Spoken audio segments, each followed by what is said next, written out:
Hello guys, welcome to episode 5 of the Big Man Small Man podcast. I'm joined by Ryan.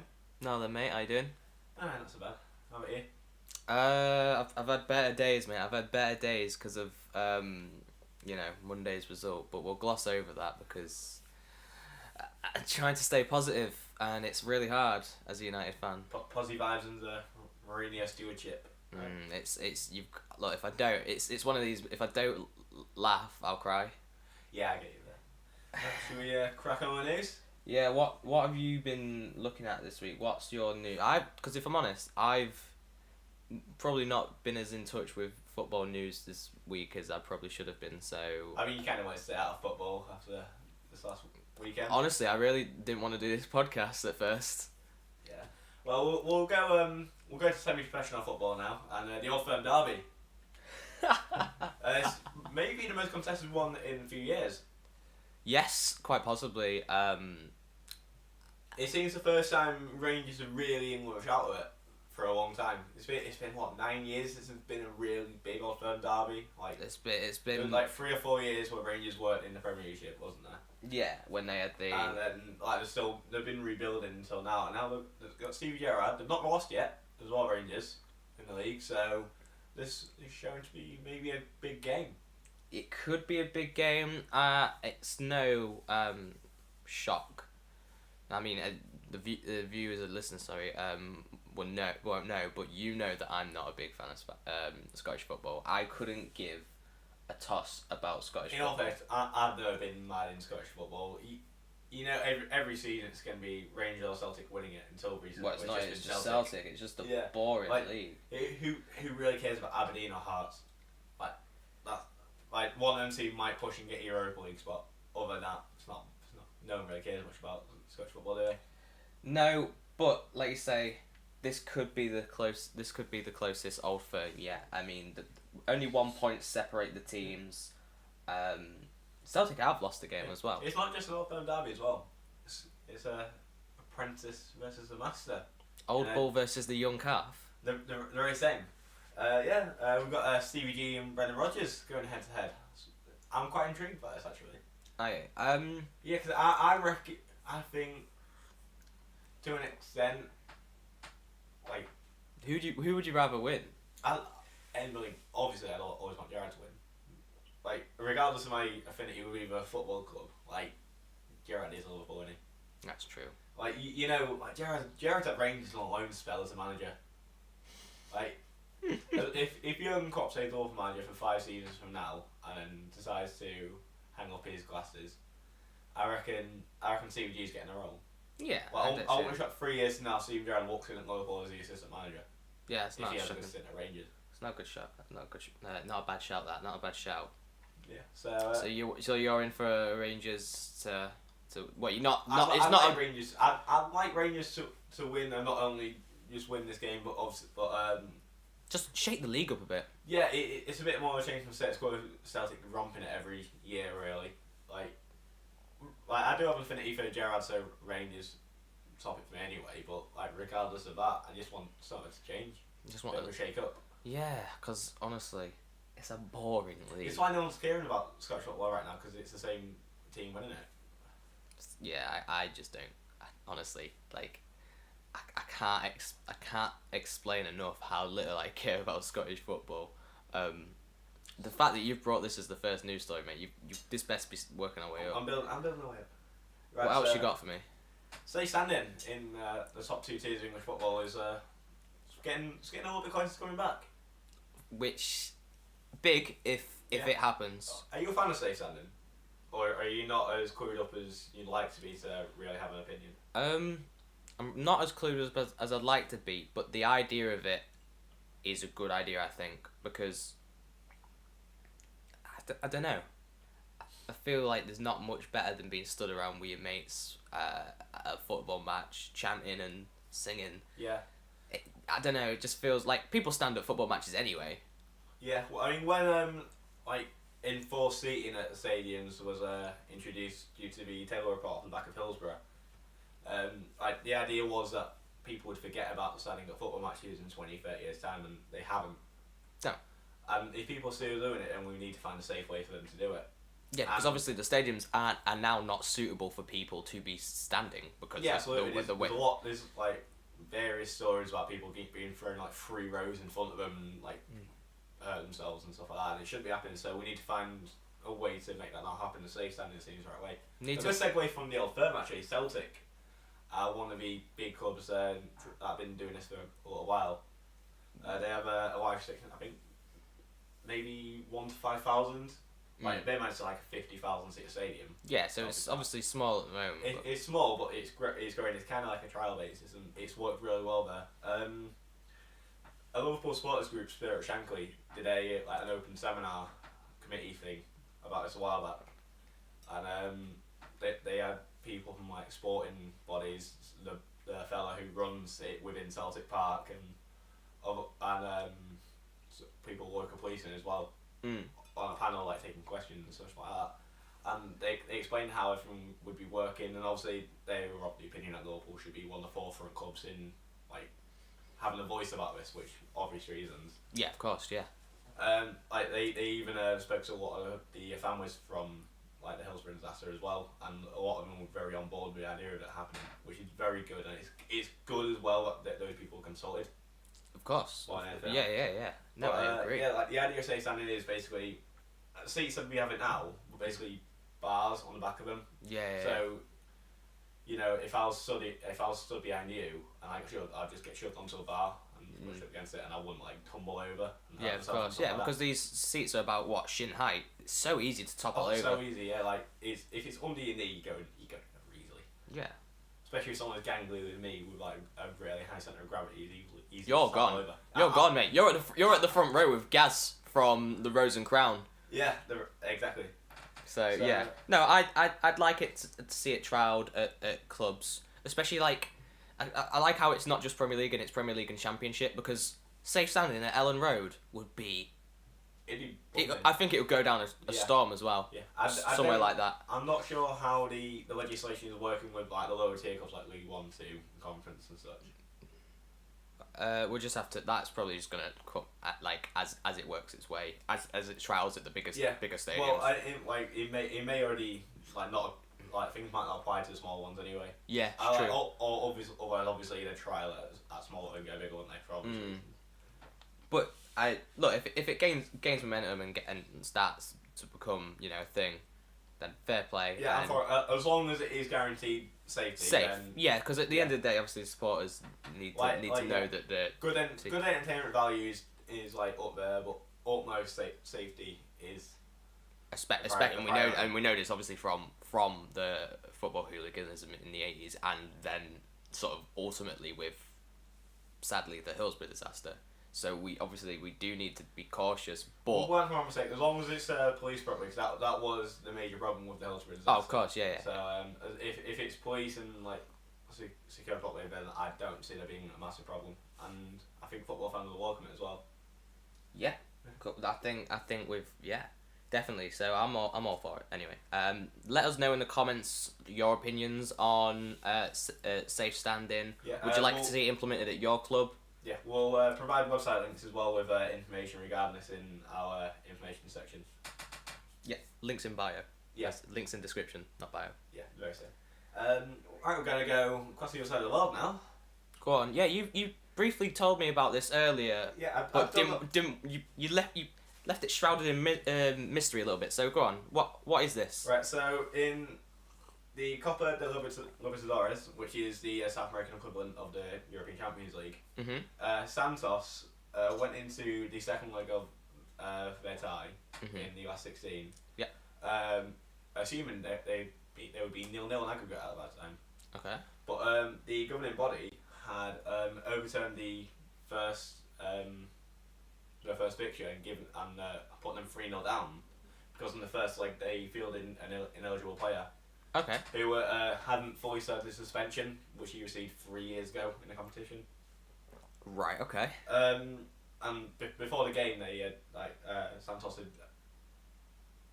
had checked over the governing body's database and cleared him. He's fine. They said they had no outstanding suspensions and stuff like that. He was good to play. Okay. So hours before the game, fans turned up to this fixture thinking, yeah, 0-0. We can do this. Only hours before the game, it was announced that the scoreline had been changed. Yeah. Which caused a mass riot amongst fans. Which obviously, no form of riots is like encouraged in any sorts, but you can definitely understand the frustration. Mm. So the game was eventually abandoned, and And it's still yet to be played then. No, it's the game's just been called off. The opposition team has just progressed to the quarterfinals. Oh right. What's your take on that? So was it eventually so was he not an eligible player? Like, was he okay to play? The governing body who they've said that they've said themselves that he was ineligible for that first leg, therefore obviously the scoreline. Yeah, I understand that, which is probably. But Santos themselves have claimed that that's not what happened. So there's still a bit of a. So we don't know the truth. Really. We're not like. No, we're not really sure of the truth. I think the truth is that he was banned. However, like the governing body's database was incorrect. So it's a very. It's very poor part on theirs. If he wasn't meant to play, I understand. That they shouldn't have played him. They should be. But at the same time, they should be punished. They should have been on top of that when the lineups were announced, or maybe something like that. I don't know, because to only announce, surely between those two games, there's got to be at least 2 weeks or something. So yeah, even if it's a few days, you don't announce it hours before kickoff. They had ages to announce this, and then they do it before kickoff. I understand the frustration of fans. I'd be fuming. Yeah. Well, the South America's national governing bodies have been an absolute shambles since the FIFA scandal in 2015. And it seems to be no one's the people who run it now aren't there because they're the best people for it. Just more they're the only people that can fill the roles. Right. Okay. So it definitely seems like they need to have a word with themselves and sort it out.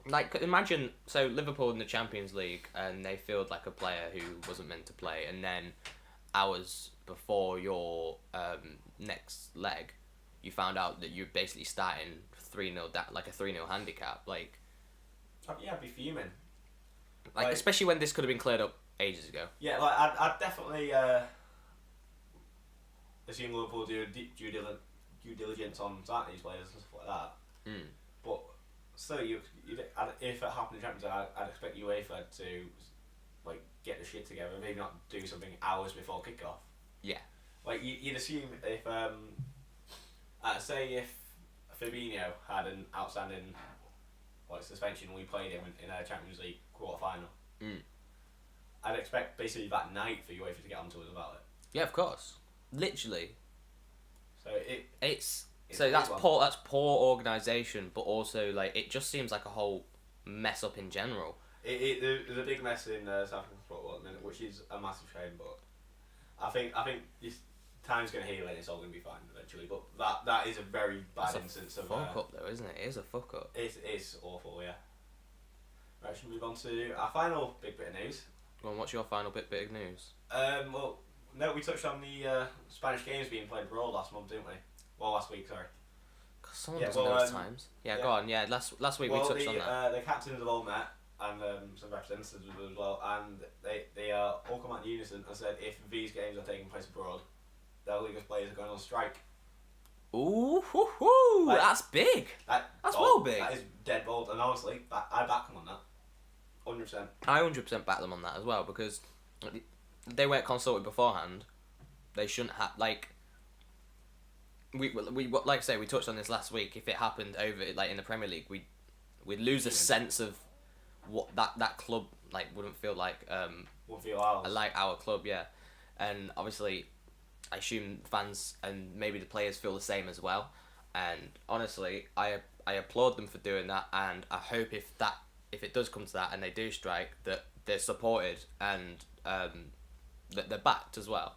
Because I hope the clubs seem very against the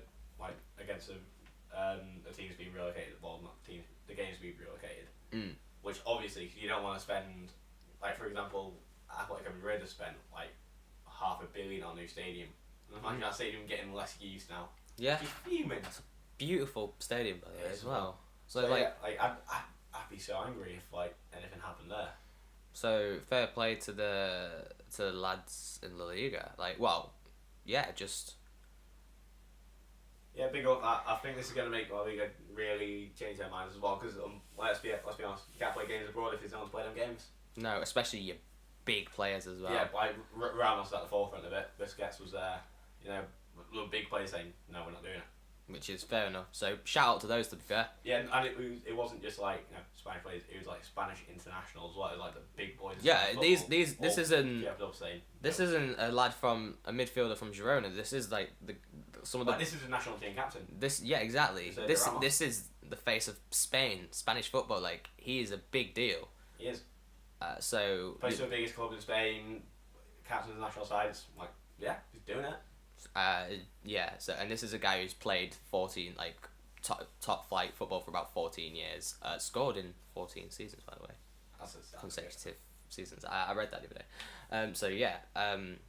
No, I fully back their decision to do this and strike if it ever comes to it. I hope it doesn't, and I hope it gets resolved. Yeah, I hope like in response to this, La Liga is going to say, yeah, fair enough, we fucked up, and then they'll go back on the decision. But wait, see what happens. Have you seen Grant Holt's bio on Twitter? No, you mentioned it the other day. So it says he's got a really strange name for his children. So his bio reads: "Dad of 3 beautiful girls, coach, pundit, and all round nice guy." Honestly, mate, I don't think I'd ever call my daughter a nice guy. Honestly, no, I wouldn't either. Honestly, some great tweets. Some great tweets. Send me your best tweets. So @_bigman_smallman, tweet us the best your best tweets from the week, and the best ones will get read out. Yeah, absolutely. Or link or comment them or whatever. Or come on, I want some humour in this intro section. Can we move on to the weekend of football? Do you want to? I'm not sure it's a happy place for you. Monday is not the weekend. Monday is after the weekend. Bank holiday is a weekend. Shit. Don't even know.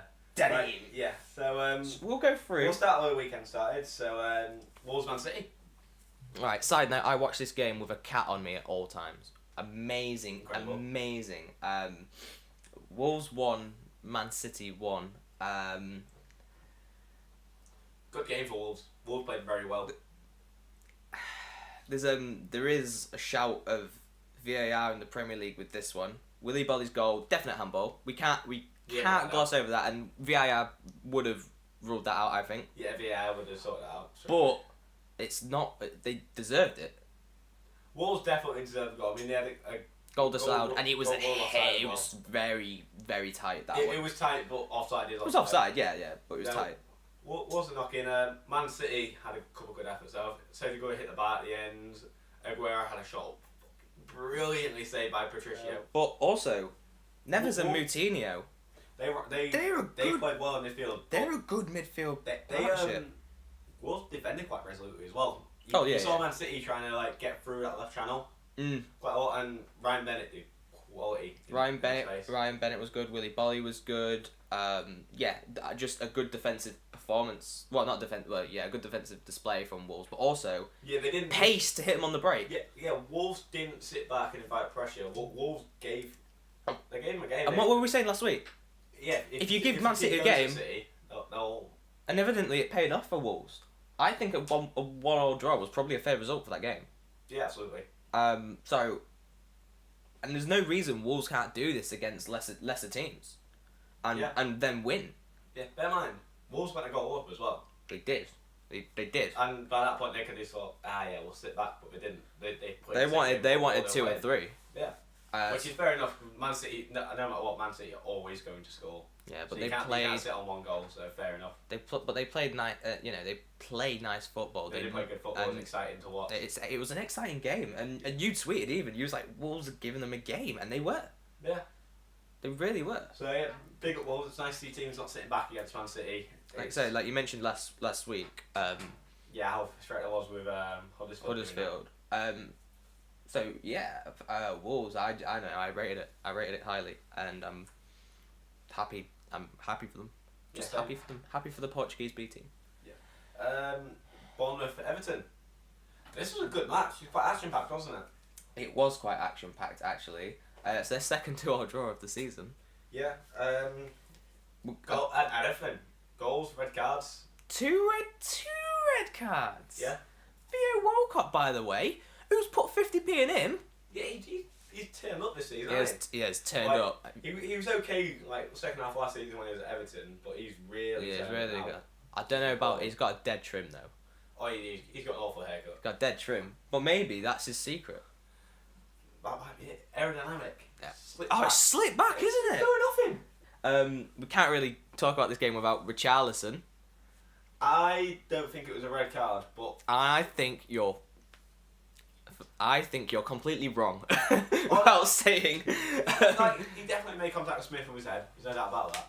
But it's not a headbutt. It's the not intent. It's not like he walked up and Zidaned him.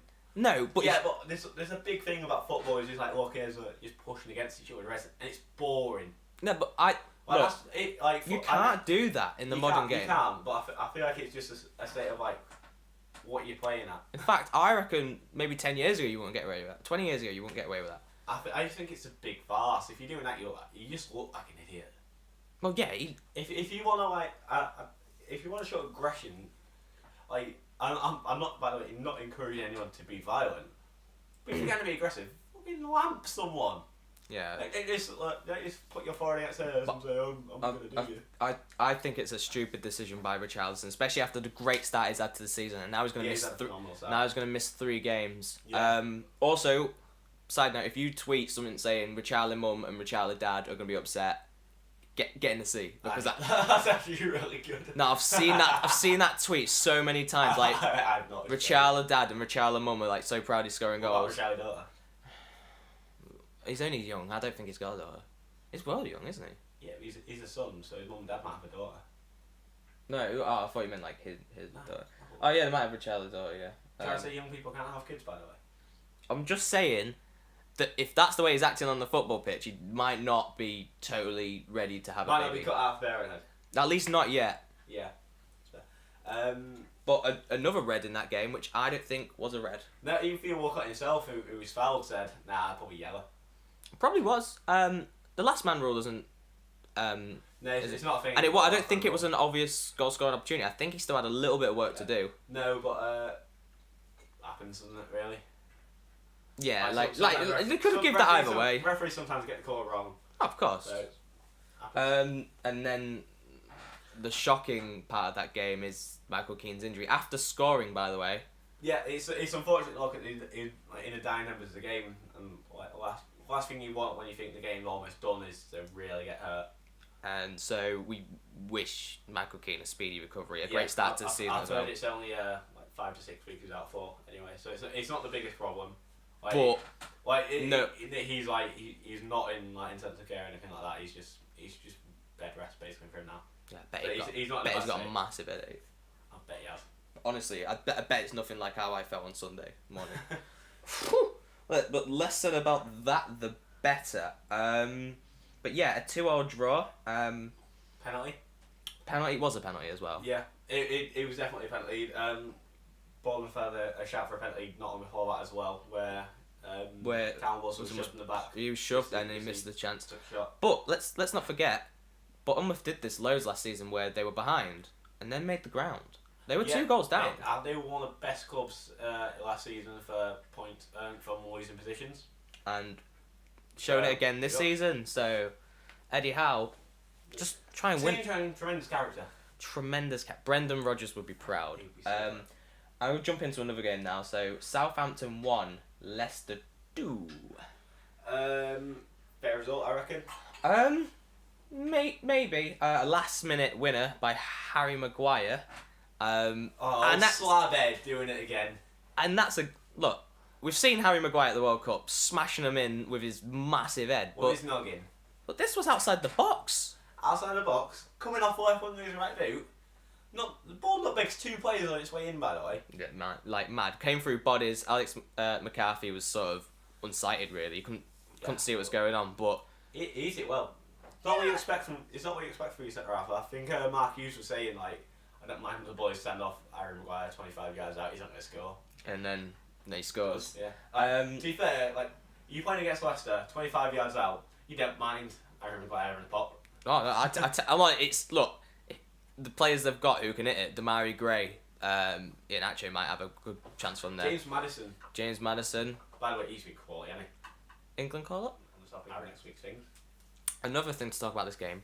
Ryan Bertrand's goal, by the way. Oh, he hit that, didn't he? Like, it's the left back, by the way. I quite like him. But yeah, a great effort. He's been a good servant to look at, hasn't he, to be fair? Yeah, it's a good effort. And then probably lastly, Højbjerg it's Højbjerg. Was sent off.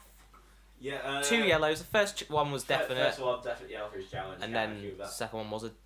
You got booked for a dive, and yeah, fair enough. I think it was a dive. He went down, he knew what he was doing, and big shout out to the referee for booking him on it. Yeah, a lot of referees don't do that. Yeah, I'm hoping this there's a stamp on it and saying we're comping down on diving.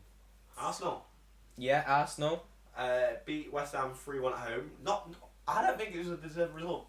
I thought West Ham played very well. They hit Arsenal on the break quite a few times.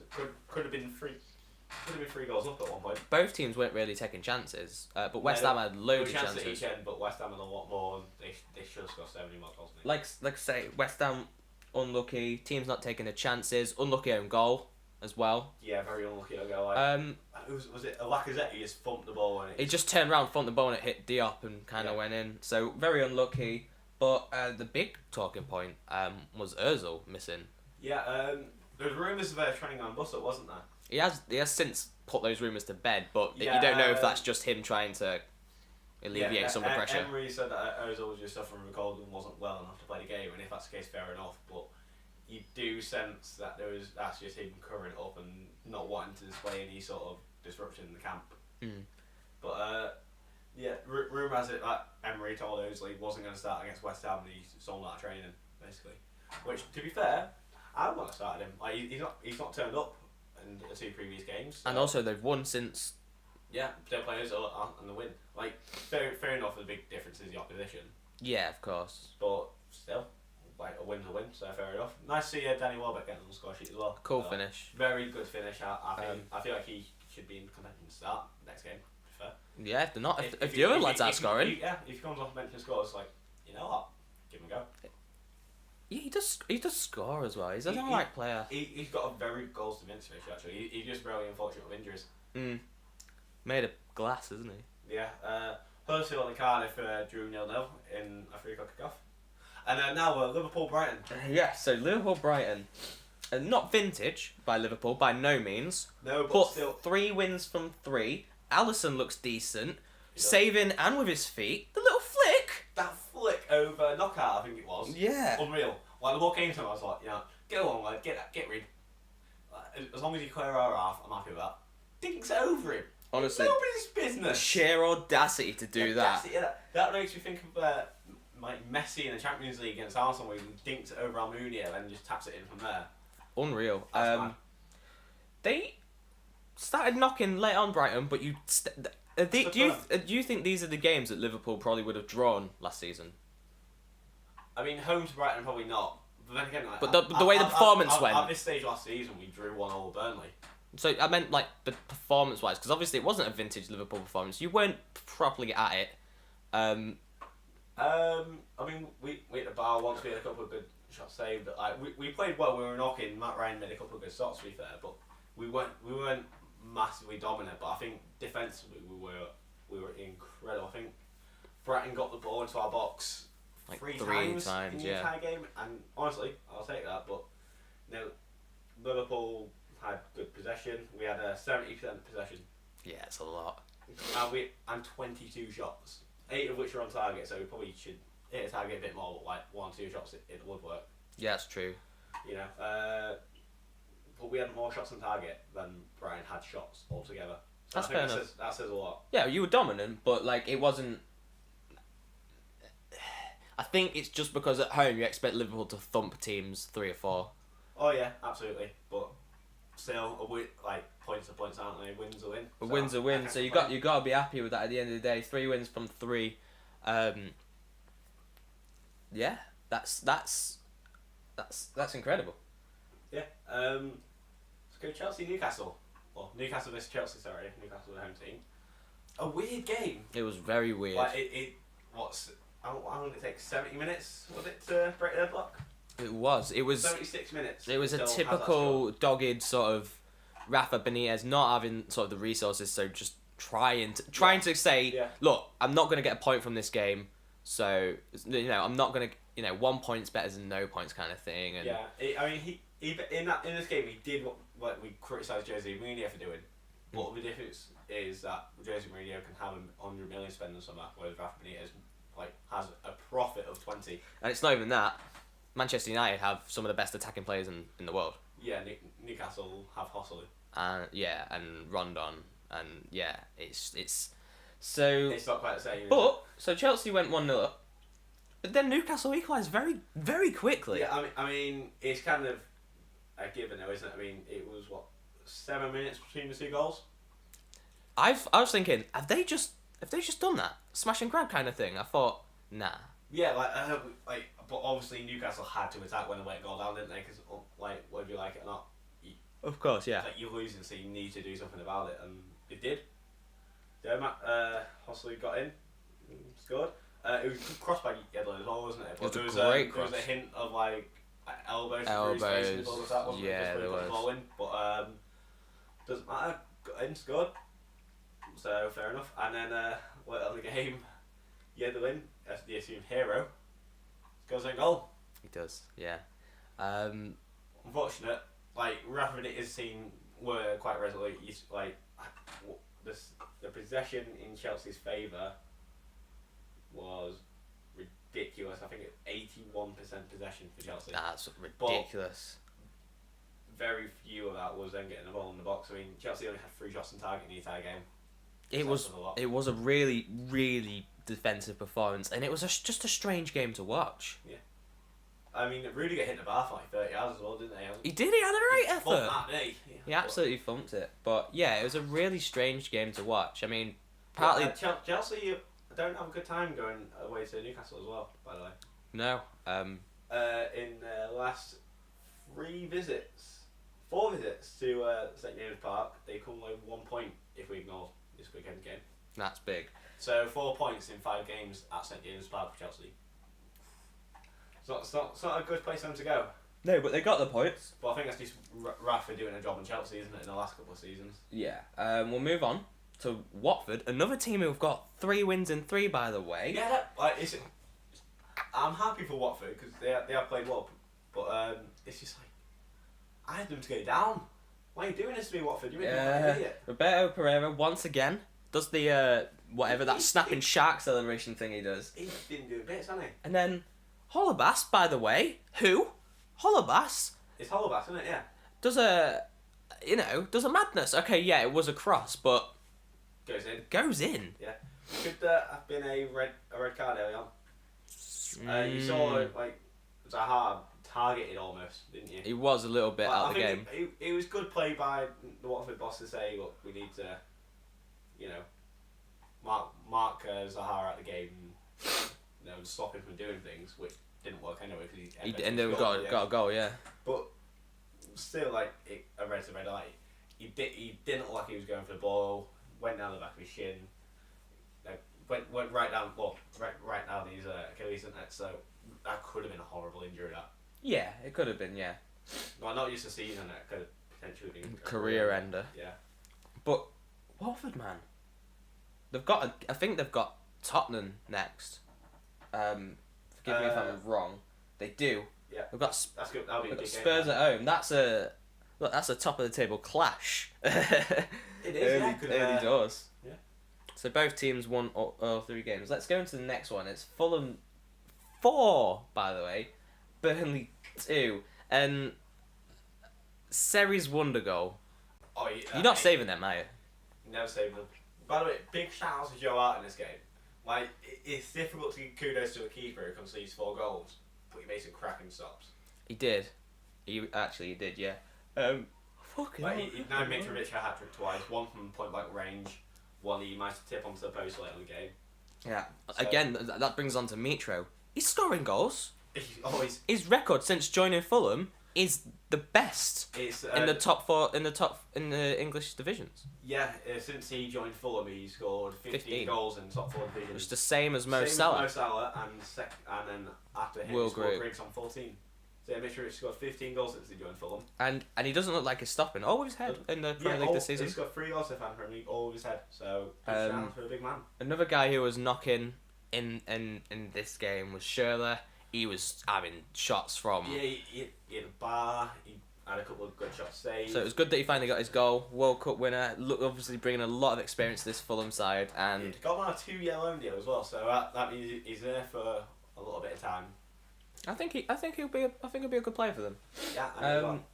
Burnley though, not a great start for them. Not a good start, but fixture congestion, is it? I mean, they played Olympiacos in the week. Got trashed as well. Yeah, So it could be the end of their it could European be the end of the holiday. European adventure, but that also means that They might start picking up because obviously, bearing in mind these players have not played in the Europa League before. They're not used to travelling long distance. Then you know the Thursday Sunday. It's it's grueling. Sean Dyche hasn't had like time with his team to talk tactics or get them on the training pitch because they'll play a game and then they'll be back in the next day to.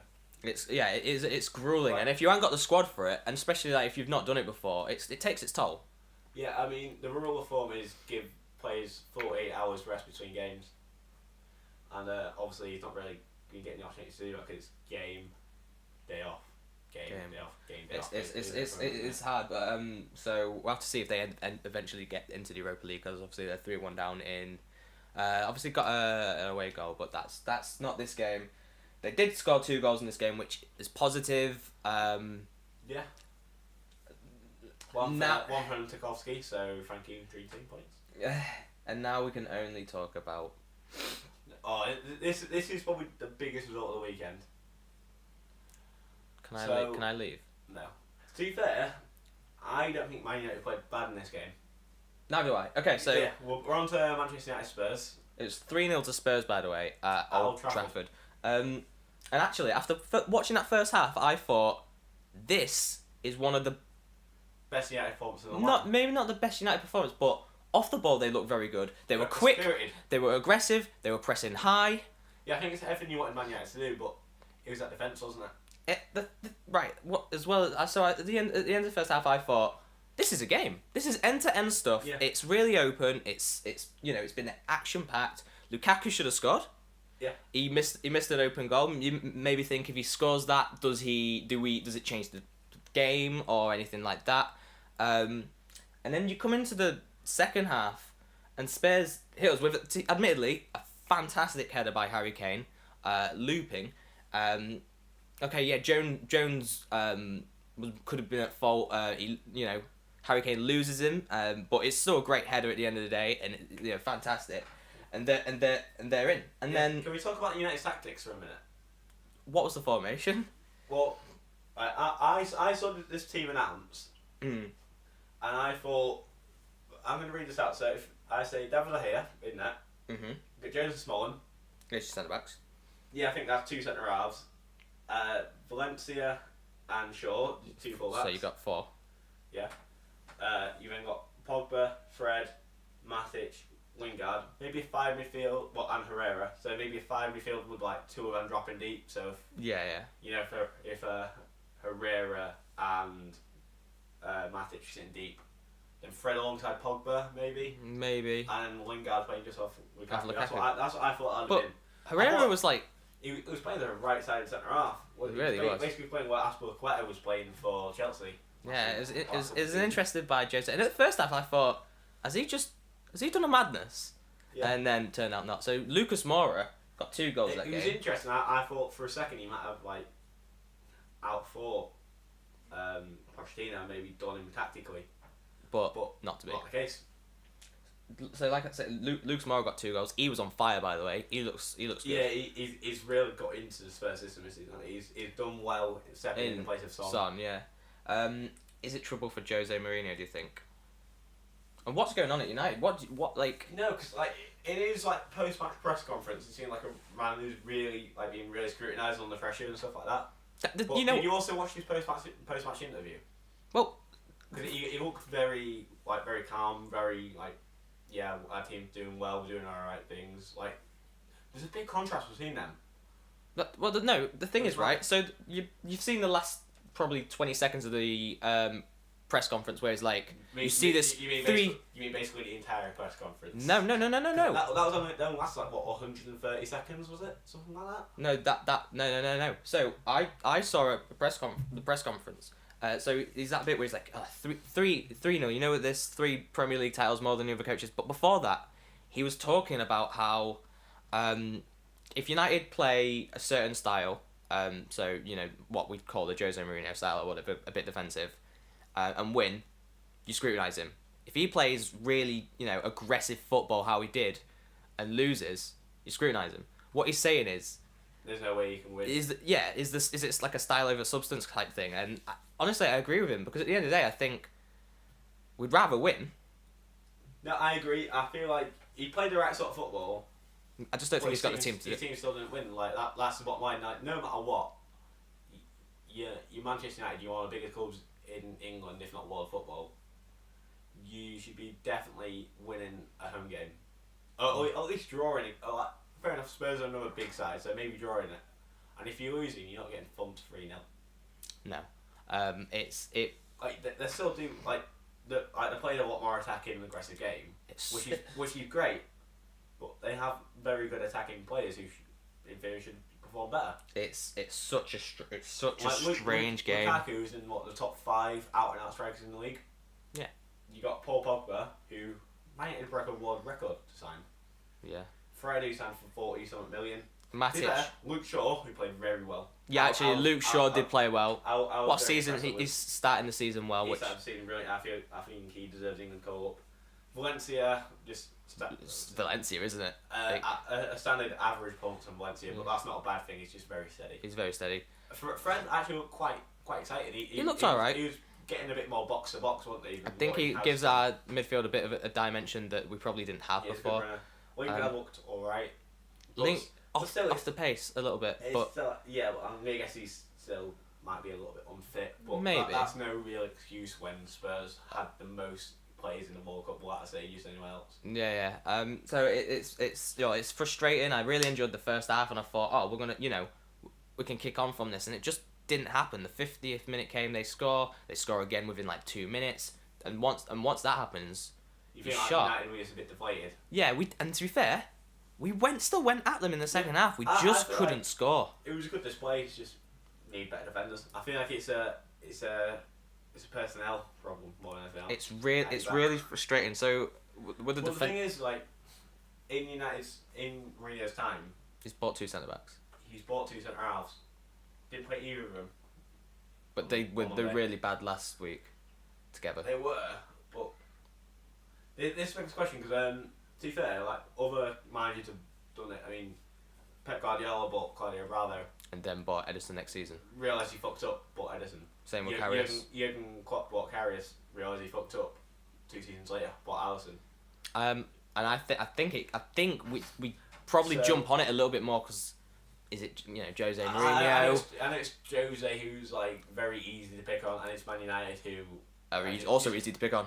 I think it's probably most hated. To pick on. It's just because they're such a big club, they're very clickbaity. So they sell papers and clicks. But yeah, I think maybe he has made a mistake with Lindelof. I don't think so with Bailly. I think he had a poor game last week. I think Bailly is probably the best centre back at the club at the moment. Yeah, I agree. But I think maybe he could have made a mistake with Lindelof, and he had a good World Cup, so I thought he was going to kick on. But it's obviously not being backed in the transfer market.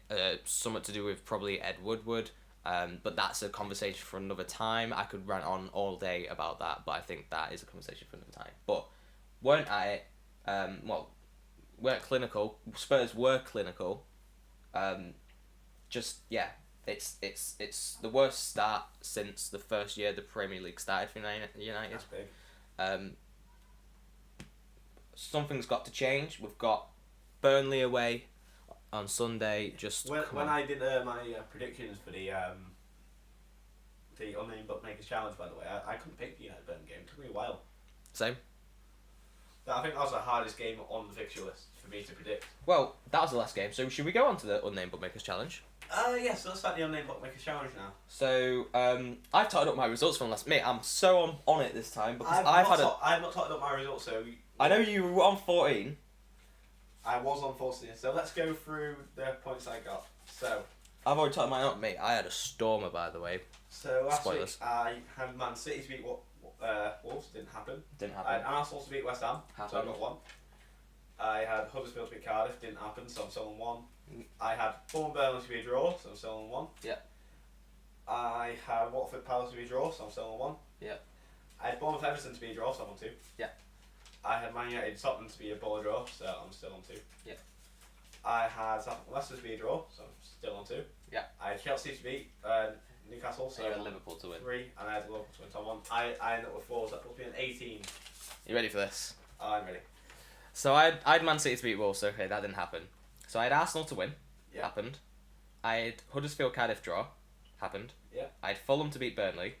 Happened. I had Watford to beat Palace. Happened. I had Bournemouth Everton draw. Happened. I had United to win. Didn't happen. I had Leicester to beat Southampton. Happened. I had Chelsea to win. Happened. I had Liverpool to win. So I'm on 20. You got 8 points there. I'm on 20. So you're 2 ahead of me now. I'm 2 ahead of you. How the turntables have unturned. The very same. So,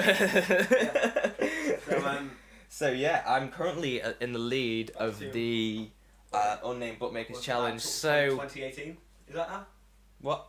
That's 2018. Yeah, the year. I hate you so. So, should we go on to this weekend's fixtures? Let's do it. Let me get my betting slips. I've done another bet this week actually. I did 2. I felt.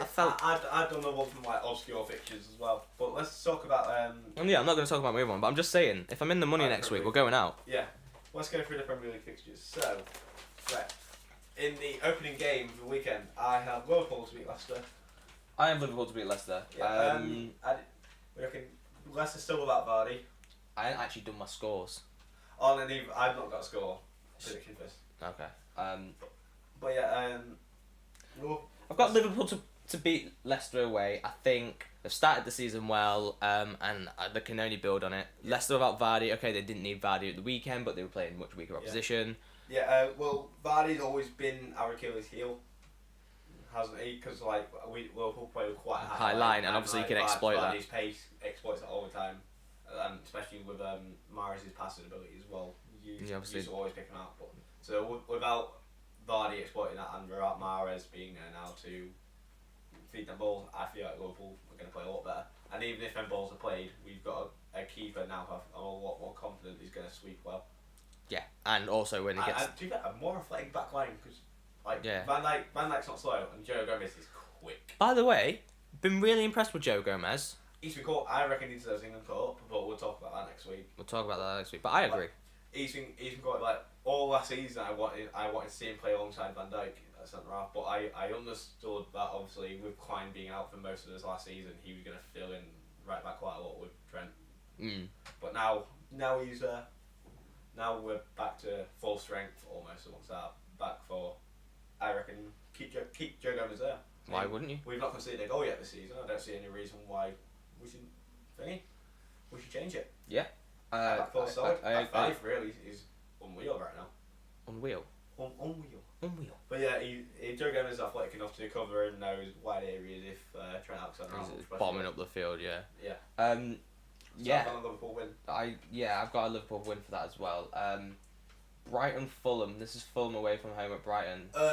I've gone for Brighton to win this one. I've gone for Fulham. Really? You reckon they're going to keep that run of form going? I hope so. I want Mitro to smash in a hat trick. I mean, Brighton's last game at home, they beat Man United 3-2. Don't remember it. Don't remember. I'd like to go on the record to say that did not happen. they didn't play badly against Liverpool. No. To be fair, they just came up against a really, really good team. I just think Fulham have got more quality. Yeah, but I think Brighton are very organised. They're going to be a difficult team to break down. That's fair. Glenn Murray can score against anyone. That's proven. Are you just in this to banter me off? Mate, I've had basically my entire lifetime of United fans giving me shit. Now I've finally got a chance to say, you're bad. That's a I'm doing it. It's a very good point. Like when you were coming like 7th and 8th, and we were winning leagues and stuff, it was amazing, and now it's sad. And now the tables have turned. Yeah. Should we go on to the next game? Yeah, so we have Chelsea against Bournemouth. I've gone for a Chelsea win here. I've gone for a Chelsea win. At home to Bournemouth. Chelsea, Bournemouth going to be without Smith as well, who's suspended, obviously. Yeah. I don't think Chelsea have been amazing so far this season. They're not getting results. But they're getting results. Chelsea's been a lot better than I thought they'd be. I thought the whole Sarri ball would take a very long time to implement, and it's not. I feel like teams haven't marked Jorginho properly. And he's been dictating. He's been dictating play, and he's been allowed to dictate play. I feel like that's not going to change against Bournemouth, but when they come up against better teams like Liverpool, Man City, Spurs, maybe even United as well, then they're going to come undone with that. That's fair. But yeah, I can't look past Chelsea on this one. Yeah, absolutely right. Chelsea, by far the better team. Crystal Palace, Southampton. I've got a Crystal Palace win.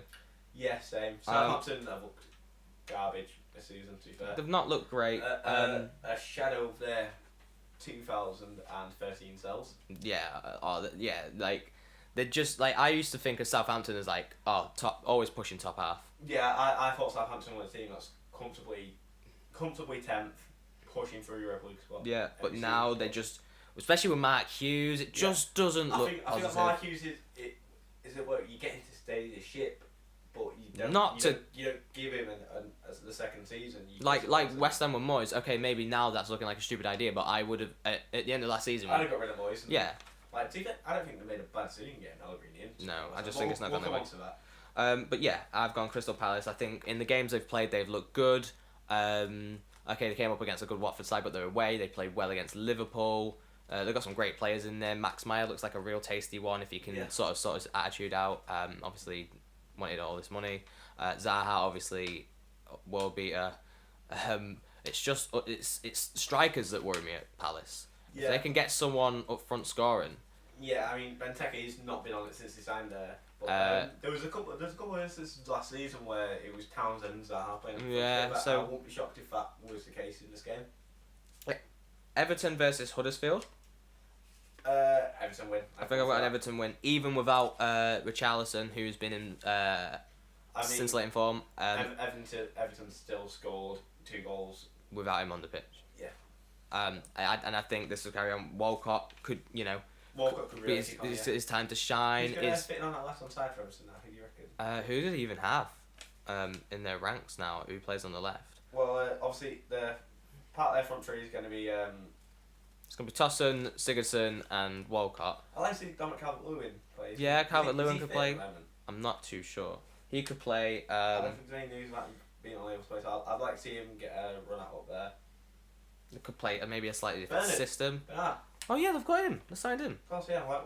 He'll obviously fit in there. He'll slot in it. I think it might be a chance for him to sort of show what he's about. Yeah.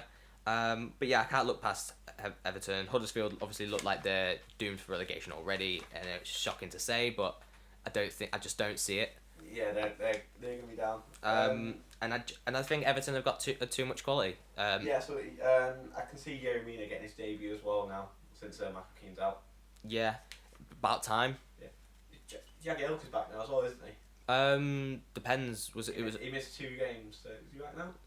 I think it's 3 that you missed. 3. Maybe. Correct me if I'm wrong.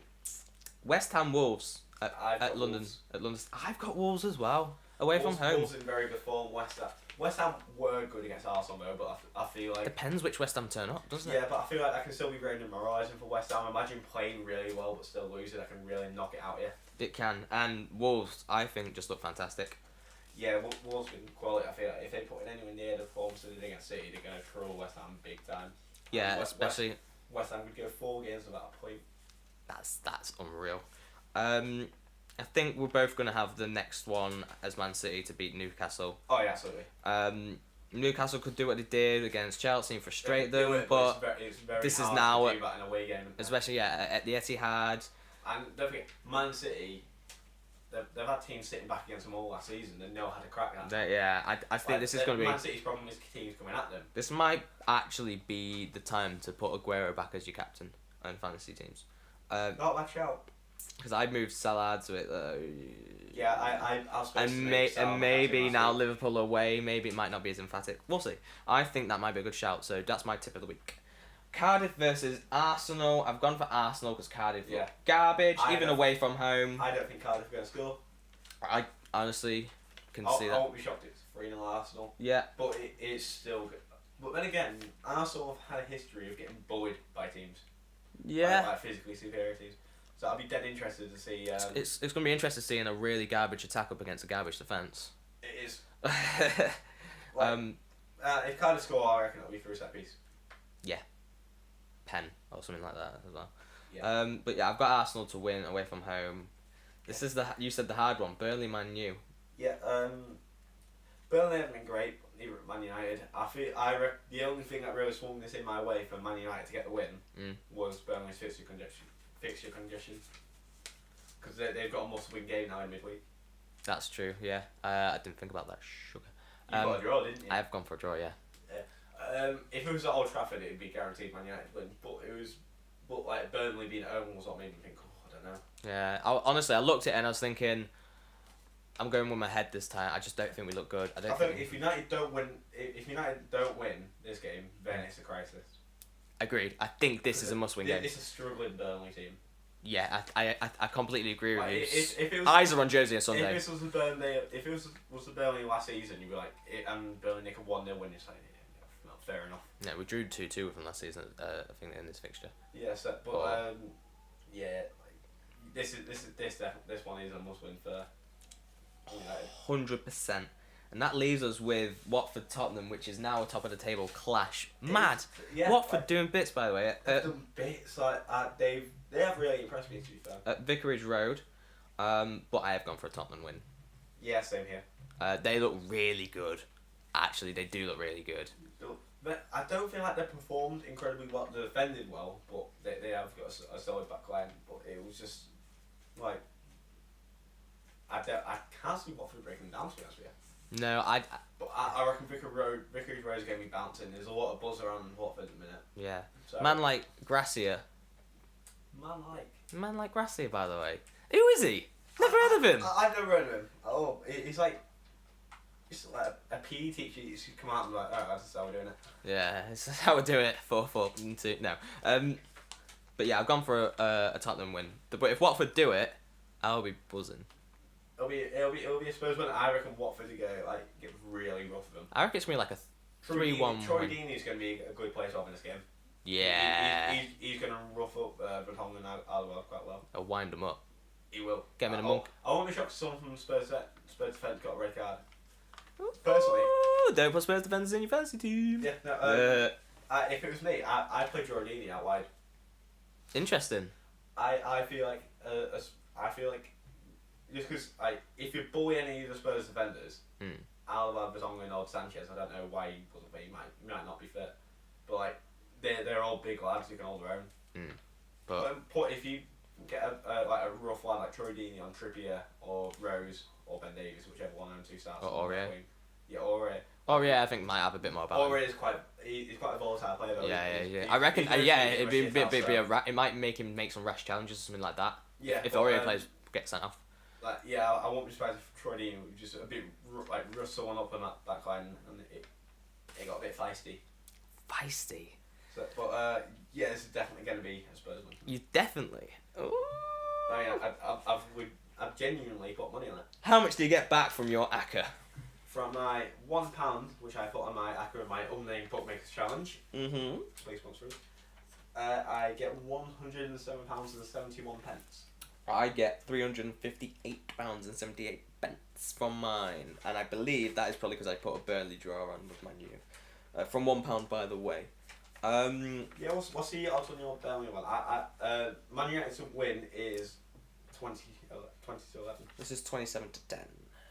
Yeah, it makes a lot of sense. So that's probably the one there. I'm honestly not enjoying the season this far, mate. I'm really. As a United this is the fan, first time in a long time I've been really excited about Premier League season in terms of like, well, who could really do well. I had so much optimism last season. Yeah. Well, I still wouldn't put a lot of money on Liverpool winning the league, just because I know it's very early doors And it's what can go Liverpool. wrong. But I'm excited.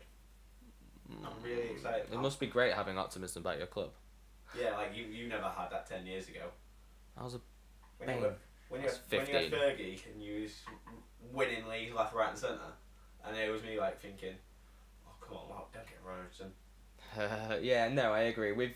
As a United fan, I've been spoiled, and obviously I was just so happened to be born the year we started absolutely clean. Like I was born in '93, You've been very lucky. and I've been so blessed. Whereas I've been very unlucky. Like Liverpool. Not Champions League. Yeah, I mean to be fair, we've been in my lifetime. Liverpool had 3 Champions League finals. One of them we've won, so it's not the worst thing in the world. But still, it's like I wasn't there during the spell of real dominance of Liverpool. Yeah, in my time, I've seen United win 13 Premier. Like I've not seen it, but they have won 13 Premier League titles, 2 Champions Leagues, 2 other Champions League finals, A handful of FA Cups. a handful of FA Cups, your League Cups and all that. And obviously, I've seen us play some fantastic football with. So yeah, I've been blessed, and maybe I saw a tweet that Adam McCullough put on Twitter, and it's what his dad said to him the day on Fergie's last game, and said, "Now you'll know what it feels like to be a real football fan." Yeah, it's true. And it's really hitting home now. Yeah, thinking, I feel like you've been a lot more blessed with it, haven't you? Like, I've been most so blessed. Football fans deal like big ups and downs, whereas until recently United just said, yeah, laughing.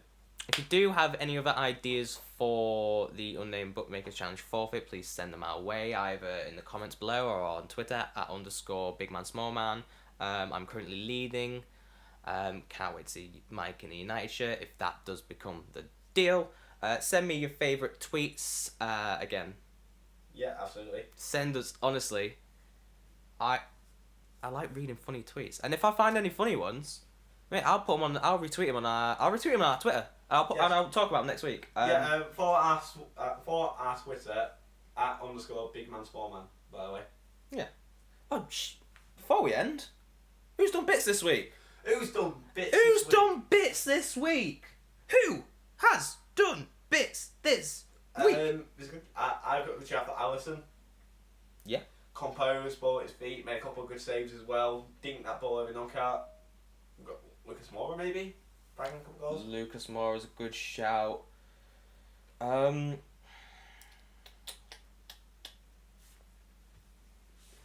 it was nice for the Spanish players to come out and say, "Nah, fuck you" to La Liga. They're probably the guys who've done bits this week. But you know what? It wasn't massively in the news. I'm actually going to go for. Oh, that's hard. It's really hard. I'm going for Alexander Mitrovic.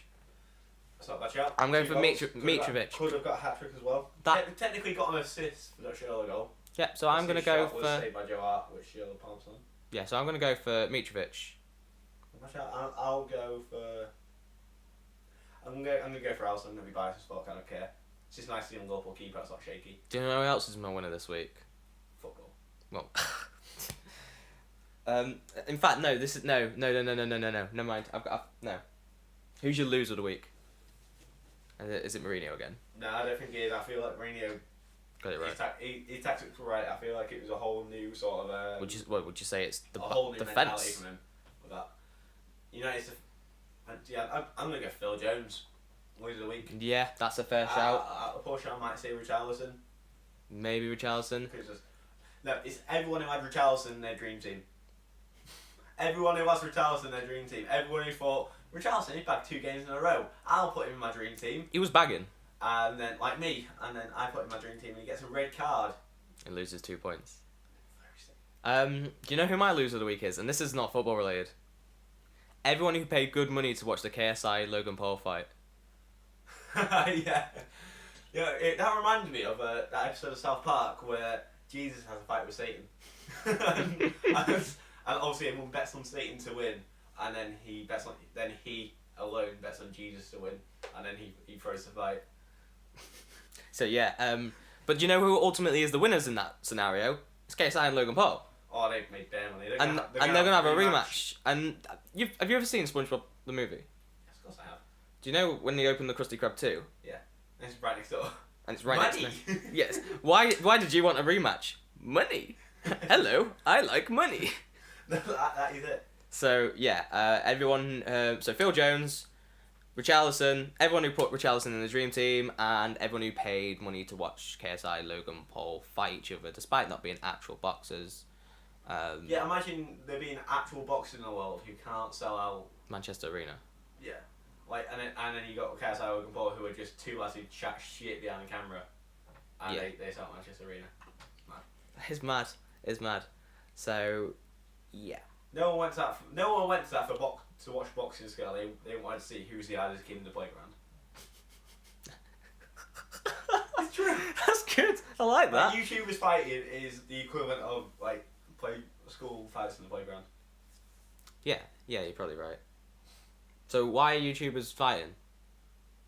Because my dad's bigger than your dad. Settle it on the pitch. Settle it on the pitch, to be fair. Thank you for listening to the Big Man Small Man podcast. Comments below what you want us to talk about next week, because it is the internationals. Obviously, we'll go through the England squad, we'll go through the Champions League draw, but we'll probably have some time for some other things. A bit of banter, we'll have a bit of, we'll have fun with it.